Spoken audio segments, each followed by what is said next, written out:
We're on. Oh yeah. What's up guys? It's your boy Butterpunch. And I got a great video for you today. Uh what I have today is a controller review. Bow, bow, bow, bow. And this is gonna be a fun one because this is the Sapphire Qanba Sapphire controller. I'm excited for this because I think this will be the controller that I've been wanting myself for the longest, because I think the Victrix controller is a great starting point for hitboxes. My only complaint was that you couldn't make the controller quiet without like modifications, and I think this controller fixes that one issue for me. So I'm super excited to like break this down. So yeah, let's go ahead and open the box. Okay, so the box comes inside of the box. This is the Qanba Sapphire. Looks pretty neat, honestly. You can tell they take a lot of effort in their design for the box. Qanba always have done that. So let's crack this sucker open.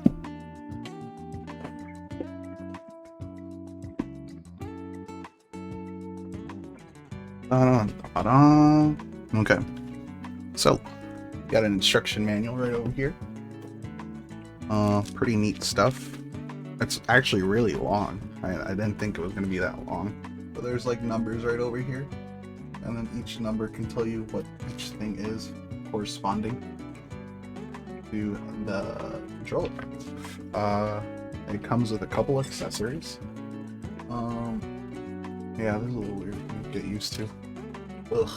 So it says it has a USB cable, USB-C, a suction cup, probably to change the actuation force of the controller, a button and switch tool, memory foam rest, I'm excited for that, shoulder strap, and button caps, about 5 button caps. 3 that are 24 millimeters, 1 that's 30 millimeter, and 1 that's 32 millimeters. So that's a little bit bigger than the regular arcade stick button. That's really interesting. I'm excited to look at that. I didn't even know that such a thing existed. So this is the controller. Ooh, a nice hefty weight to it. Yeah, it definitely feels lighter than like your regular 5-pound or like 7-pound arcade stick. Ooh, that is so nice, man. I love opening up these suckers. We're gonna take it out. And this is your controller. I gotta say, man, this looks really nice. I'm telling you that this is pretty much like a comparison of like the Victrix. Like this is a competitor for that. So I see here you got your buttons. Ooh, that is definitely quieter. Let's do a sound test, guys. I think it's a lot quieter than the Victrix like stock. And that's really nice. You got like your glass, your tempered glass, so you can replace this art on your controller. I forgot. Let me check the website real quick. You can get a different art for this specific controller. I'll put a link on it of it to where to get it in your description, in my description. It's going to be focusattack.com, and then they'll have a art cut out for the Qanba Sapphire. It's about 15 bucks. You know, they give you like a weird app where you can make your own design, or you could commission somebody to do it either as a PDF or a PSD. Pretty neat stuff, if you ask me. Wow. Let's go back to checking out the rest of this stuff. You got a USB-C cable. This is that bad boy. Let's open that sucker up. So yeah, it's really braided. It's really nice. And it looks like really like sturdy. Honestly, if Qanba were to sell these, I'd buy them. They look really nice and durable. Next is the shoulder strap, and I showed earlier. Let me open this sucker up. Ooh. Alright. Kinda cooking. So this is the shoulder strap. It's got like two little hooks at the end. One hook here, one hook there. And the place you're gonna be hooking it, oh, it's gonna be right here in this little corner. There's like these little thingamabobs right here. Oh, nice. Okay, so like you can mess around with it. Ugh. Okay, you can carry it with you, you know. Pull up, be like, yo, what's up? Here's my Gooner art. Wait till I get the art for this. Ugh. Okay, so you got a bunch of stuff here. You got your buttons, and it's labeled for you in the PlayStation way. You got some extra macros. You could do that. Extra macros here and here. I think this is the 32mm button. This one is bigger than this button. And this is your like jump button. This is your jump button. And then this is like your 32. Interesting. I've never thought they would do that. But yeah, this is your controller. We're gonna check one more thing. The famous wrist rest. This is the wrist rest, it's a little long. So it looks like right here. That's where you're gonna take off like the mumbo jumbo. There's like a little lip. There you go. Oh wow. So you got like your 32, your 30, and your 24s. These are your caps. These are your switches. These are Cherry MX Silvers. So these are the same switches you're gonna find in the Vitrix. So you're gonna be having the fastest thing you got. This is your tool to open up these buttons. And this is the suction cup that changes the actuation force of your switches. I'll be honest, I'm a little uninformed on that. So then this is me slapping on the wrist rest. Okay, it actually does. You're supposed to take this off. I lied, guys. Don't listen to me. Oh wow, that is. Yeah, dude, it's like a really noticeable thing when you put it on my lap. Oh, that's a little weird. Yeah, that's a little weird. Essentially my wrist kind of like curves like this because of the space of it. And oddly enough, like when I put it on my lap, it's very much like either play flat or it's like a little slanted. When it's flat, you feel that nice comfort on your wrist, but it's a little weird where it has your hands like turn like downwards. So I play like that when you have that wrist rest. Yeah, it's actually really comfortable. I think this is really great because of the fact that a lot of players who pick up a new hitbox, the most common complaint I've heard is that people would like play and learn how to play with like really forced hands, and like there's a lot of strain on their wrist or pressure on their wrist or their forearm, and they're like, yeah, I feel like pain playing it. And then unfortunately I just tell people, you know, you just gotta like relax your hands a little bit and stretch often because it's like a new way of playing, so like you're forcing your hands a little too much. A comparison would be like playing guitar. Like you're forcing your hands to like do all these motions that it's not relaxed, and once you learn to play, it's a little relaxed. I think this is really helpful for the learning stage in that regard. So props to Qanba on that one. I have to show you what the heck is on the controller. I'm over here like speeding through. So let's see. So yeah, your regular buttons. Got your PS5, PS4, and PC from top to bottom. PS5, PS4, PC. You got 1, 2, and 3 for your audio profiles. What else is there? You got your LEDs.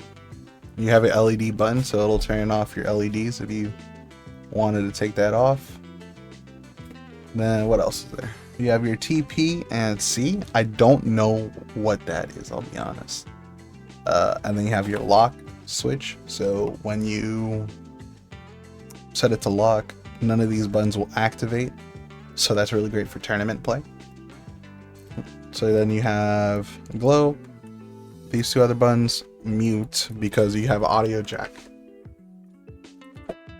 You have audio jack like right here. PlayStation button.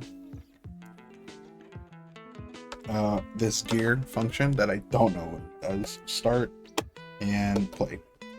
So yeah, that's kind of what we got. I don't have a PS5, so we're gonna go ahead and rock it on the PC and we'll see what that does. Alright, chat. So we are pretty much running the controller. If I could just move it right over here. This is pretty much what it looks like when it's on. The LEDs are showing. Some of the LEDs are on right over here. So we're gonna go ahead and give this game a go. This is without the wrist stress. You know, basic DNB. On the buttons.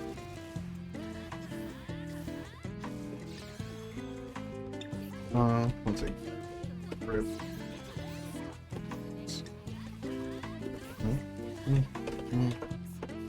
Oh man, I'm not combo. We're gonna do a basic B&B.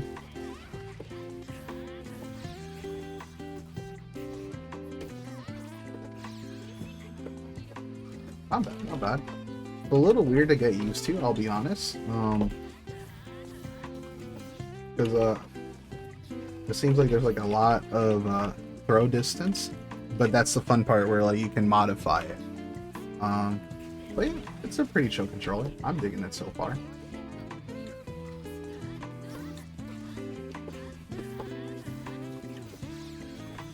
And it's quiet. I think that's like the most important part, right? Like that's why I wanted this in the first place compared to the Vitrix, is that it's a lot quieter. And it, like I say, it's probably just as quiet as the controller that I made previously. The video I made previously on modifying how to make it quieter. I kind of like that so far. I have a macro right over here. This is like a restart button that is set to naturally. This is L3 and R3. So R3 is control dummy. So I can have Linne doing some random stuff like that. Then L3 is my play button. Oops. Yeah, so that works really well. I think that's really convenient. This top button, I don't think is configured, and neither of these three are.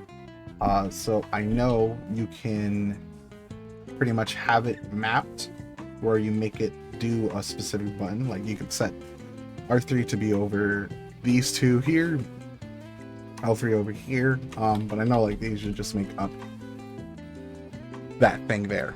So not bad. I'll have to get used to like how this controller is, but not bad, not bad. I'm really liking it so far. Let me hop on the manual and see what else we can do.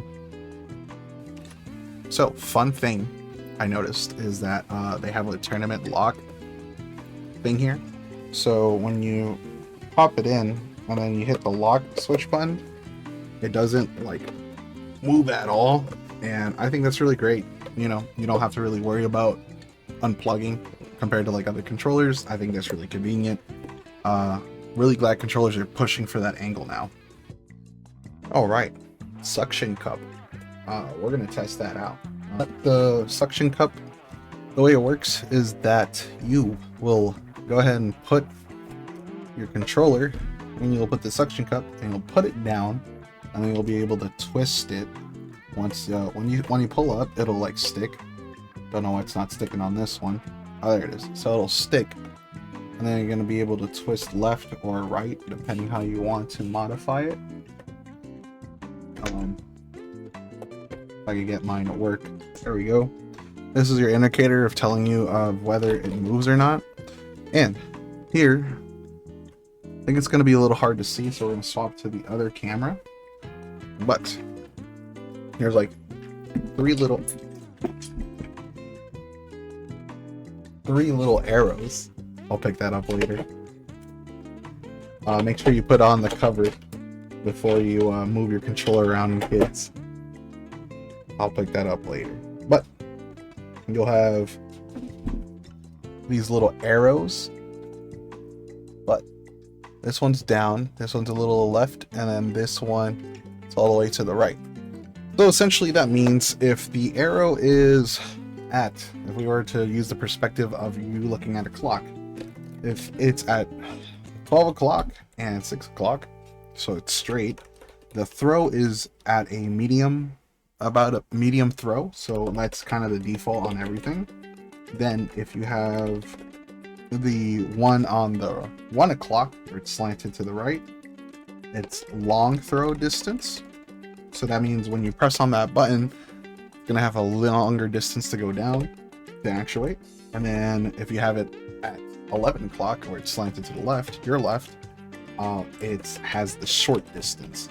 So it's the shortest it'll go before it actuates. I'll be honest, between long and medium, I don't feel too much of a difference, but I definitely do feel a difference with the short throw.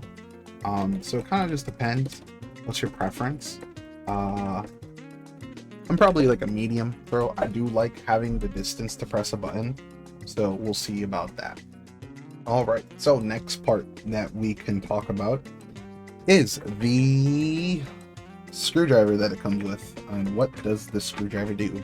So this is the little tool that it has at the little lip, not the lip, little encasing under the wrist rest. So basically, if you remove one of its parts, because you can unscrew and get like a little thingy on here, and the idea is with that tool you can pry open one of the switches. So that's what we're gonna do. So there's gonna be like a little small opening right over here that like is a little bit more open on the sides. You're gonna put your tool there, you're gonna gently pry it open. You're not gonna do too much force, it'll like just come off naturally like that. And that is your switch. This I think is where we're gonna get really excited. Okay, there we go, perfect. So you see that little white shell there? This little white encasing is what makes you press the button, and it doesn't make that loud sound. I've been told it's like a foam insert, but you have the whole switch there, and when the cap hits it with its metal prongs that you have here, it has like the two little lips. It doesn't make that much noise when you press on it. Where's the other cap? Oh, there it is. To make your Victrix quieter, you would probably have to start putting foam inserts on it. So you could swap out the switches that are on there. So if you don't like the speed silvers, you could use a different one. It doesn't have to be the same one that I'm using. Oops. You could swap between a 3-pin switch and a 5-pin switch on the motherboard. So if you wanted to like use like regular keyboard switches, that works. You could use full switches, so not the slim ones, but the full ones that you usually see on like mechanical keyboards.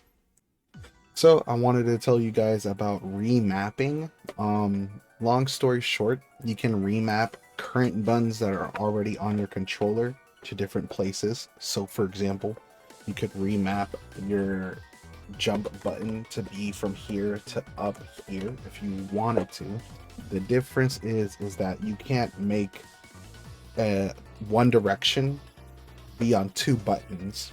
I feel like that's not great, because for Tekken, you could use that on the P2 side if you set one direction specifically to make perfect electric wind god fists easier on the player 2 side. So it doesn't let you do that. Hopefully Qanba releases a software update that you can use to make that happen. But for now, the only thing you can really do is make different profiles of the current buttons you already have and kind of play around with that. So just want to let you guys know about that one. Second thing I wanted to bring up also is that you can replace the art on the controller. The way to do it, to break it down quickly, is that you can remove each of these nubs. There's about 11 of them. You unscrew it. Then once from there, you're going to take off this little frame. And once you take off the frame, you take off the acrylic, and then after the acrylic, you'll be able to take off the art and put in a new art. So, what is my verdict? I think this controller is a 9 out of 10. It has a tournament lock switch. It has a lock mechanism for your wire, so that's really good for tournament. It is PS4, PS5, and PC ready, so it's ready for anything that you want. It's light and portable. It has keyboard switches, so it's really easy to modify and update. It doesn't really cost a lot of money to do so. What else is there to it? Yeah, got a touchpad. It's pretty readily available to go on a PS5. Nice wrist pad that makes it really comfortable. I think the only things I would say that it doesn't have is that it doesn't have different SODC options. It only has neutral SODC.